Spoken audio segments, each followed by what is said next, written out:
네, 요즘 정치권의 화두 중에 하나만 골라라 이러면 저는 이걸 고르겠습니다. 청년인데요. 2030 세대 이런 이야기도 함께 하고 있죠. 여야가 본격적으로 총선 채비를 갖추면서 총선 기획단도 출범시키고 있고요. 인물 영입 작업도 가속화하고 있습니다. 그러면서 또 쇄신 이야기도 하고 있는데 이 모든 걸 관통하고 있는 게 바로 청년층의 마음을 잡아라. 이쪽에 좀 초점을 맞추고 있는 것 같습니다. 그래서 저희가 오늘 2부에서 아주 특별한 대담 시간을 마련을 했는데요. 더불어민주당과 자유한국당의 청년 세대를 대표하는 두 분을 모시고 정치권의 이 청년 바람 이걸 어떻게 바라봐야 될지 잠깐 진단해보는 시간을 가져보도록 하겠습니다. 그래서 스튜디오에 두 분을 모셨는데요. 한 분 소개를 해드리겠습니다. 자, 먼저 제 오른쪽으로 더불어민주당의 전국 청년위원장을 맡고 있는 분이죠. 장경태 위원장 모셨고요. 어서 오십시오. 네, 안녕하세요. 네, 장경태입니다. 반갑습니다. 그리고 제 왼쪽에 자유한국당 1차 영입 인사로 들어간 분입니다. 백경훈 청사진 공동대표 모셨습니다. 어서 오세요. 예, 반갑습니다. 네. 백경훈입니다. 이런 시간에 이렇게 나와주셔서 감사드리고요. 자, 지금부터 본격적으로 뭔가 특별 대담을 나눌 텐데요. 자, 우리 애청자 여러분들도 함께해 주시기 바랍니다. 이 특별 대담은 유튜브 생중계로도 함께할 수 있는데요. 유튜브에서 김종배의 시선 집중을 검색하시면 됩니다. 문자 참여 창도 열어놓겠습니다. 샵 8001인데요. 짧은 글은 50원, 긴 글은 100원의 정보 이용료가 부과된다는 점 참고를 하시고요. 두 분께 궁금한 점이나 의견 있으시면 보내주시기 바랍니다. 제가 대신 두 분께 질문을 드리도록 하겠습니다. 자, 먼저 우리 애청자 여러분들 이해를 돕기 위해서 먼저 잠깐 개인적인 점부터 좀 여쭤봐야 될 것 같은데 장경태 위원장께서는 총선 기획단에도 지금 합류를 하신 거죠? 네, 그렇습니다. 어제 이제 첫 회의를 했고요. 네네. 네. 그렇고요. 백경우 대표께서는 영입이 되신 이후에 당 안에서 무슨 역할 이런 걸 맡으셨습니까? 지금 이제 그 역할에 대해서는 계속 이제 고민 중이고 네. 역할이 좀 있을 거라고 생각을 하고 예. 있습니다. 예. 아, 그래요? 무슨 지도부로부터 언질 이런 걸 받으신 게 있습니까? 앞으로 좀 더 지켜봐야 될 것 같은데요. 예. 일단 지도부에서도 그런 역할이 필요하다고 이야기를 할 것 같고 또 저도 제 나름대로 당 안에서 당 안팎에서 이제 그런 역할을 찾아가야 될 것 같습니다. 지금 그 자유한국당 같은 경우도 그러니까 총선 기획단을 꾸렸는데 예. 지금 청년을 대표하는 인물이 너무 적다, 거의 없다시피 하다 이런 지적이 드는데 그건 청년으로서 어떻게 생각을 하세요? 예, 물론 아쉬운 부분들은 있지만 아직 이제 총선이 6개월, 5개월, 6개월 정도 남은 상황이고 네. 그리고 이제 결국에는 이게 물론 과정도 굉장히 중요하지만 네. 결과로서 어떻게 보여지느냐도 굉장히 중요한 일인 것 같습니다. 예. 그런 의미에서 이제 특히나 이 혁신에 대한 의지, 필요성은 당 지도부가 어디보다도 가장 강하게 갖고 있는 걸로 알고 있고 그런 네. 것들을 조만간 차례차례 보여줄 수 있을 거라고 생각을 합니다. 알겠습니다. 장경태 위원장님은 청년위원장으로 지금 최고위원회도 들어가시나요? 아니요, 최고위원은 최고위원은 아니고요. 안 네, 들어가시고. 당무위원이라고 합니다. 네. 알겠습니다. 최근에 이 청년 바람 부는 거에 대해서 이제 계속 그러니까 그 정당 활동하면서 지켜보셨잖아요. 네. 이건 좀 나중에 다시 한번 질문을 드리겠습니다만 일시적인 현상이라고 보세요? 어떻게 보세요? 일시적일 수도 있고 장기적일 수도 있는데요. 청년의 문제는 장기적이지만 이런 바람은 좀 일시적일 수 있습니다. 하지만 문제를 해결하기 위해서는 또 단번에 파도가 바위를 넘어서는 힘도 필요하거든요. 그래서 총선을 앞두고 또 이번 기회에 2030에 대한 문제가 많이 부각될 때 네. 이번 기회에 많이 해결됐으면 좋겠습니다. 알겠습니다. 이게 바람인지 그러니까 지속되는 건지를 좀 이따 좀 자세히 진단을 해보도록 하고 제가 이 질문부터 드렸던 이유가 뭐냐면 계기가 있지 않겠습니까? 두 가지 계기가 있는 것 같은데 먼저 백경우 대표께 박찬주 전 대장 이 그 논란에 대해서 여쭐 생각은 없고요. 다만 박찬주 전 대장이 무슨 주장을 했냐면 2030 세대에게 많은 응원을 받고 있다고 주장을 했어요. 2030의 세대로서 이 주장을 어떻게 받아들이십니까? 이게 저도 영입된 대상자로서 예. 이제 그분에 대해서 맞아요. 이렇다 저렇다 평가하기가 사실 좀 곤란하신 거예요? 어려운 부분들이 좀 있는 것 같습니다. 근데 예. 이제 이제 그런 부분에 대해서 이제 문제 인식을 당 지도부도 하고 있는 걸로 알고 있고 네. 관련해서 그래서 이제 그 사무총장님이 또 말씀을 하셨지만은 인재 영입 리스트에선 제외하겠다 이런 네네. 이야기를 한 걸로 또 알고 있어서 그렇게 좀 당 내에서는 네. 그렇게 정리가 되는 걸로 알고 있습니다. 혹시 주변 분들 중에서 응원하시는 분이 계시던가요? 박찬주 전 대장을? 뭐 여러 분들이 계시니까요. 뭐 여러 목소리들이 다양한 목소리들이 다 당 안팎에서 나오는 걸로 알고 있습니다. 알겠습니다. 장경태 위원장님은 박찬주 전 대장 이런 주장 어떻게 받아들이셨어요? 좀 아쉬운 게요. 저는 차라리 군기 교육 때나 영창을 차례 보낸다라고 발언하셨으면 이렇게 파장이 크지는 않았을 것 같아요. 오히려 삼천 교육 때는 80년대 군부 독재가 만든 제도 아니겠습니까? 네. 그리고 사실 방금 전에도 나오셨지만 임태훈 소장님이 무슨 조폭도 아니고 네, 약간 발언들이 너무 이 시대착오적이다. 21세기에 같이 이 시대에서 같이 살아가고 있는 분이라고는 좀 느껴지지 않았습니다. 알겠습니다.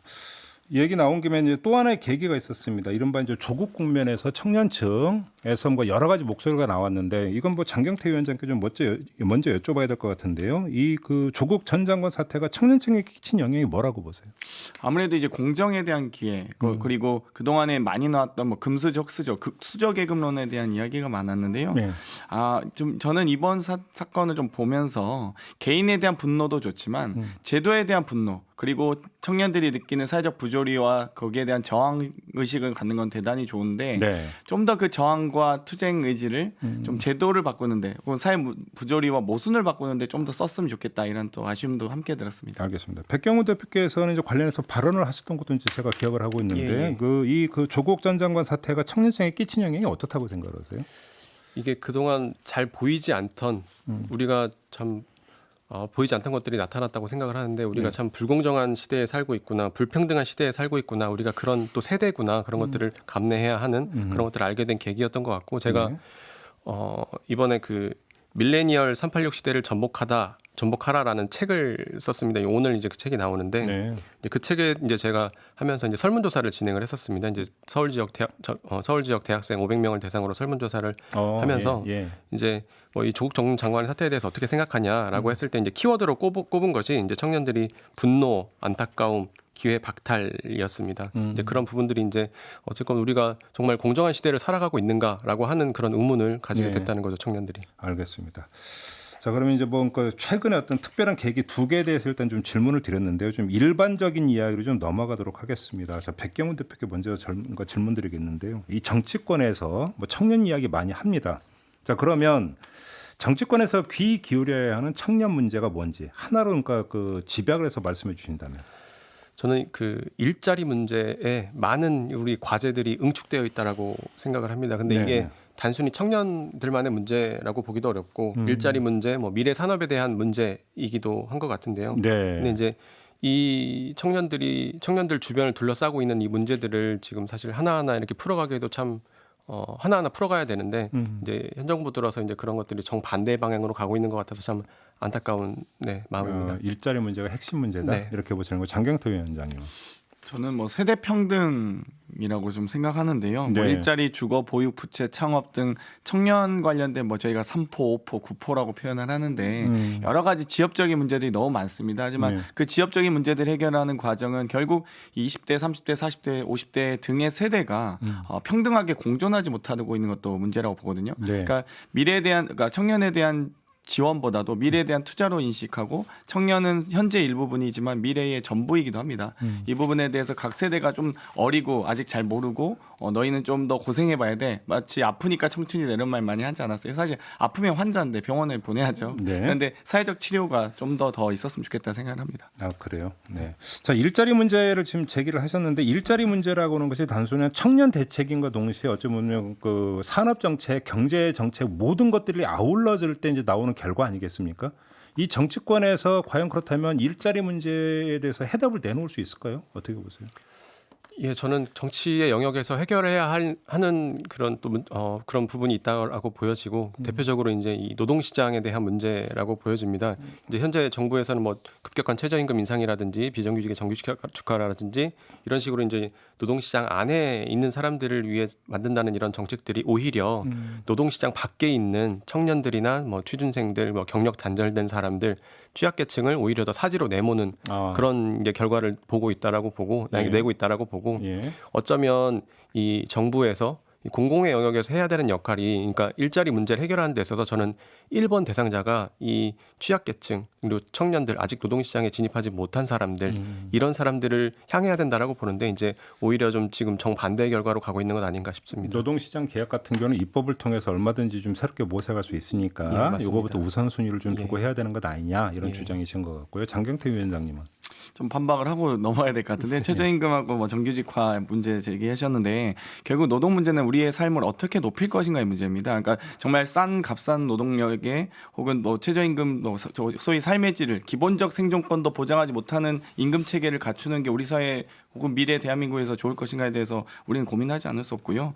혹은 예를 들면 저희가 경제활동을 했던 일반 직장인도 실업 상태에 놓이면 실업수당을 받습니다. 근데 사회 진출하고 있는 혹은 시작조차 못한 청년들에게 혹은 자산을 형성하지도 못하고 경제활동한 경험도 없는 청년들에게 청년수당 주자고 했을 때 자유한국당에서는 반대하고 있잖아요. 그런 부분이라든지 비정규직의 정규직화 부분에서도 사실 저희가 근로조건을 좀 더 개선하자 혹은 정규직까지는 아니어도 최소한의 안전망, 사회적 안전망을 좀 갖춰가자라고 논의할 때도 그 부분에 대해서 좀 반대하고 있는 부분이 과연 청년의 삶을 제대로 좀 심각하게 고려하고 있는가 이런 부분에 대해서 안타까움이 있습니다. 그래서 저는 어찌되었건 일자리 문제뿐만 아니라 청년 주거, 보육, 부채 이게 종합적인 대책들이 좀 나와야 된다 보거든요. 그래서 좀 더 전향적으로 자유한국당과 민주당 혹은 다른 여타 정당들이 청년 문제만큼 좀 더 협치해서 합의해서 좀 같이 이 문제를 해결해 갔으면 좋겠다 이렇게 생각합니다.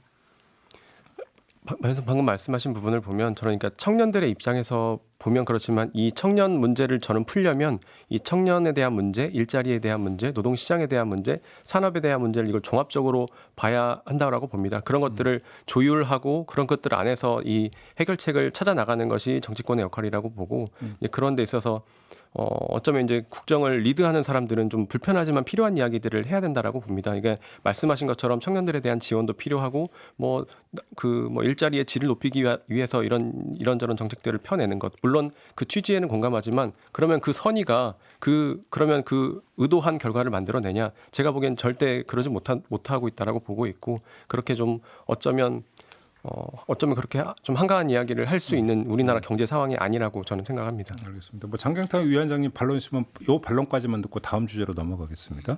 네, 뭐 이 정도면 되겠습니다. 알겠습니다. 이 정책 문제 나오니까 또 골치가 지끈지끈거리는데요. 이건 뭐 나중에 또 충분히 어떤 토론할 기회가 있을 거라고 생각을 하고 다음 그 이야기로 좀 넘어갔으면 좋겠는데 청년청은 사실은 기성세대에 비해서는 상대적으로 문화적 감수성이 이제 더군가 그 예민하다고 봐야 되는 것이고 그래서 컨텐츠가 무엇이냐도 중요하지만 그 컨텐츠를 어떠한 방식으로 소통하는가도 사실은 상당히 중요한 문제 아니겠습니까?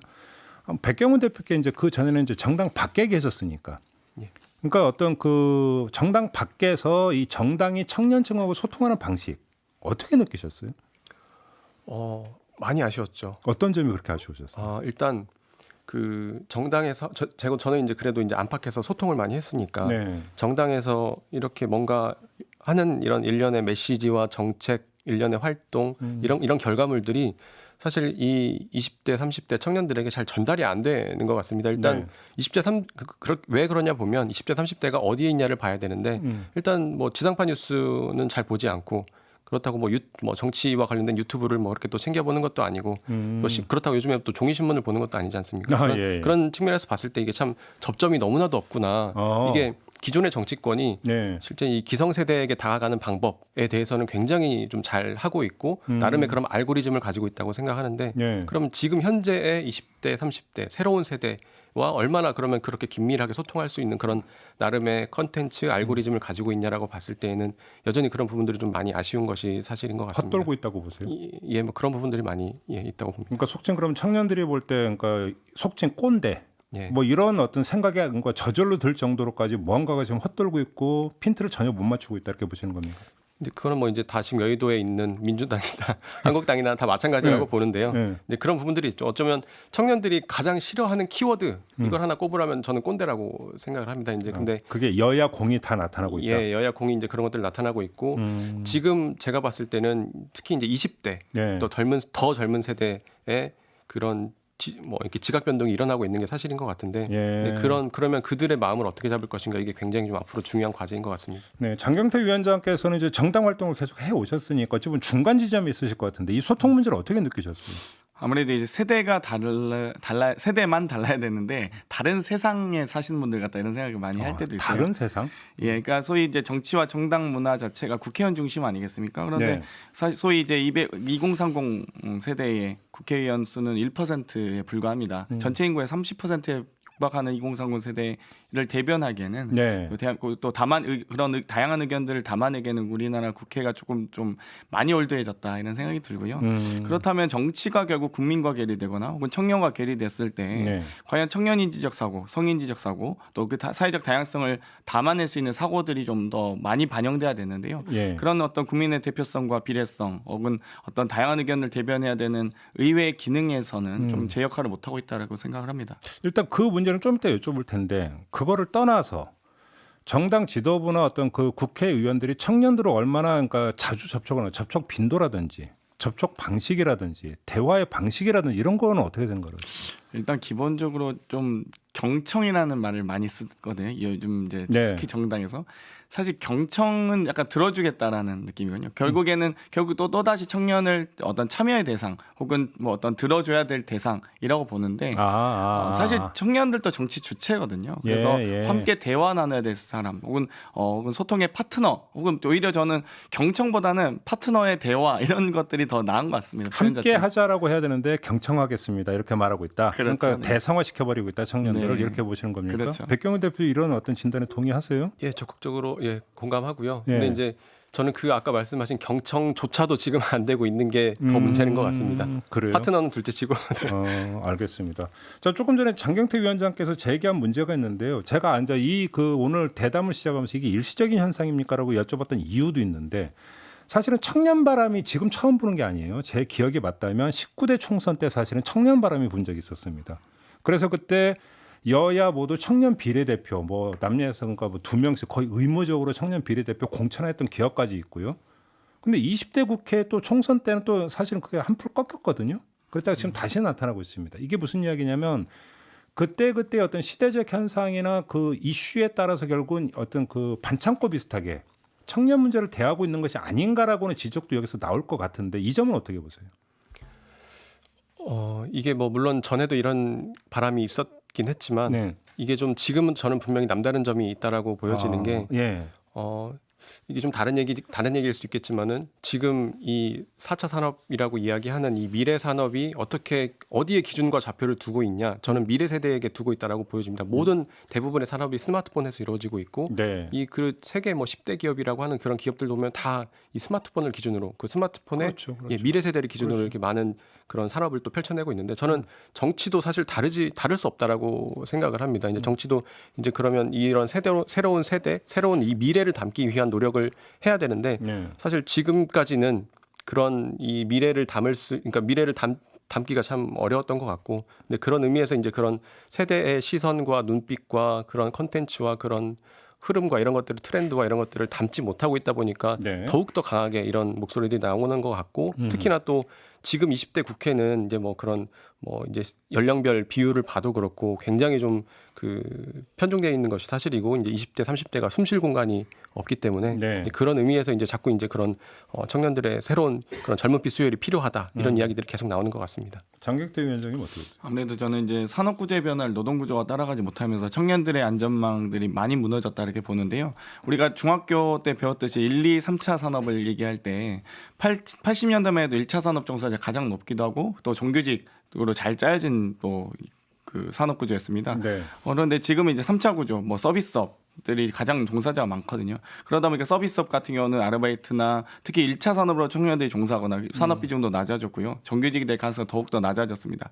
또 대부분 그러다 보니까 공무원이나 대기업 위주로 이제 또 입시 경쟁, 취업 경쟁이 몰리는 거거든요. 네. 그러면서 저희가 이제 청년 세대 자체가 기본적인 소득이라든지 자산을 형성할 수 있는 과정도 어렵고요. 그러니까 소득이 낮다 보니까 결국 집도 구하기 어렵고 결혼하기도 어려워지고 아이 키우기도 어려워지는 그러니까 이 악순환의 고리를 어떻게 끊어낼 것인가 이 부분에 대해서 첫 문제 제기가 됐던 게 전 2012년인 것 같고요.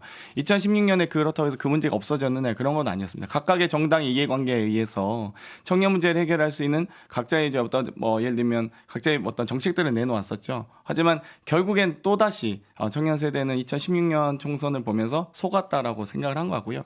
이번 기회에 2020년 총선만큼은 청년 문제를 해결하는 원년이 돼야 되겠다라고 생각한 것 같습니다. 알겠습니다. 시간이 다 돼갖고 이 문제가 이제 나오면 너무 복잡해질 것 같아서 질문을 아끼고 할까 말까 했는데 그 한 번은 여쭤봐야 될 것 같습니다. 지금 청년 문제가 사실은 단순히 순수한 청년 문제가 아니라 여기에 그러니까 젠더 갈등이라는 게 그러니까 좀 겹쳐지는 현상이 지금 나타나고 있어요. 그러면서 어찌 보면 상징적인 사례가 82년생 김지영, 그다음에 아까 더불어민주당 어떤 그 청년 대변인의 논평이 또 취소되는 일까지 있었는데 청년 문제와 젠더 문제가 다시 얽히고 이러면서 복잡한 양상을 띠면서 또 청년들 사이에서 의견이 달라지는 이런 현상을 어떻게 받아들여야 되는 겁니까?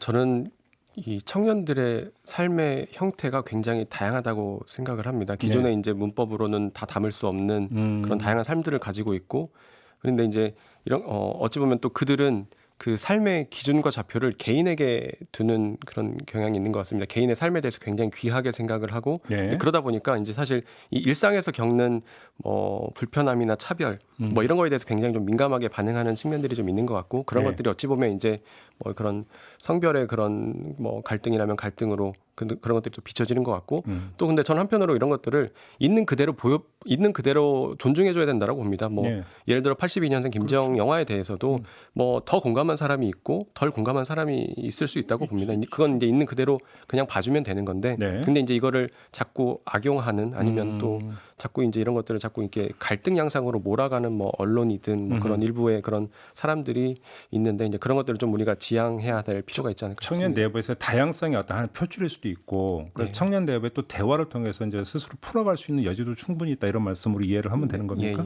장경태 위원장님. 저는 일단은 젠더 갈등뿐만 아니라 우리 사회가 갖고 있는 혐오와 차별들이 많이 사라졌으면 좋겠는데요. 이런 혐오와 차별에 대해서 사실 다양성으로 포장하기에 너무나 그 어떤 사회적 가치 문제에서는 좀 낮은 부분인 것 같고요. 결국 이 남녀의 갈등뿐만 아니라 우리가 세상의 반쪽의 이야기라고 좀 이해해 주셨으면 좋겠고, 이 부분은 정말 우리 어머니나 우리 누나 혹은 여동생 그리고 아내, 딸들의 문제거든요. 그렇기 때문에 우리가 함께 여성만의 문제라고 또 인식하기보다는 함께 남녀가 공히 우리 사회가 해결해 나가야 될 문제 이자 과제이기 때문에 앞으로 이 부분에 대해서 좀 더 존중하고 이해하는 문화가 당연히 생겨야 되고요. 이 부분에 대해서 자꾸만 이렇게 좀 더 부추기는 형식으로 갈등을 좀 더 조장하지 않는 정치권의 책임도 좀 있었으면 좋겠습니다. 알겠습니다. 아무튼 청년의 정치 참여와 정치 참여의 폭이 넓어져야 된다는 것은 당위인 것 같고요. 그런 점에서 또 어떤 청년들의 어떤 정치에 대한 관심과 참여 어떤 저변이 넓어지는 이런 것도 같이 가야 되지 않을까 싶은 생각이 좀 드는데, 1842님이 이 두 분 진보 보수를 떠나서 젊은 세대를 대변하는 좋은 일 많이 하시기 바랍니다, 이런 당부의 말씀을 보내주셨네요. 이걸 오늘 어떤 대담의 좀 마무리 발언으로도 해도 좀 될 것 같습니다. 오늘 두 분 귀한 시간 내주셔서 감사드립니다. 고맙습니다. 네, 감사합니다. 이슈의 핵심을 꿰뚫는 예리한 시선, 믿고 듣는 진품 시사 김종배 시선 집중.